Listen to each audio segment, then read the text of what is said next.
Hi friends, అందరూ ఎలా ఉన్నారు? పని లేనప్పుడేమో పని ఉంటే బాగుంటుంది అనిపిస్తుంది. పని ఉంటప్పుడేమో చేయాలంటే బద్ధకం వస్తుంది.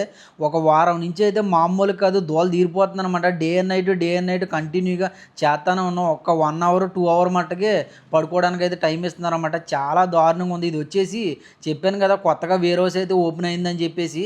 ఇది వచ్చేసి చూస్తున్నారు కదా, మమ్మల్ని పడుకోనివ్వట్లేదు, వాళ్ళు కూడా పడుకోవట్లేదు. అసలు చాలా దారుణంగా ఉంది. ఐటెం వచ్చేసి ఏంటంటే మొత్తం చాస్ ఐటెం అనమాట. మ్యాగీ చిప్స్, మ్యాగీ కుర్కురే ఇవన్నీ ఐటమ్స్ అనమాట. చూస్తున్నారు కదా, ఇప్పుడు వచ్చేసి టైం వచ్చేసి అసలు ఈవినింగ్ 8కి అయితే స్టార్ట్ చేసామన్నమాట వర్క్. ఇప్పుడు వచ్చేసి నైట్ 3 అయితే అవుతుందన్నమాట. ఇప్పుడు వచ్చింది ఫుడ్ కూడా చూసారు కదా ఎటువంటిది వచ్చిందో. రైస్, కొంచెం లెగ్ పీస్ ఒకటి వచ్చిందనమాట. నీట్గా తిన్నామంటే టైంలో ఏం తింటాం చెప్పండి. ఏదో తిన్నామన్న పేరుగా తినేసి లోపలికి వచ్చి చూస్తే మహాప్రభు ల్యాప్టాప్ పట్టుకొని మళ్ళీ వచ్చేసాడు మా వాడు. వీడు వచ్చేసి మా డిపార్ట్మెంట్ మేనేజర్ అనమాట. వాడు పడుకోవడం, మమ్మల్ని పడుకోనివ్వడం, దోల తీరిపోతుంది. వారం రోజులు బట్టి మామూలు లేదు. Like and subscribe.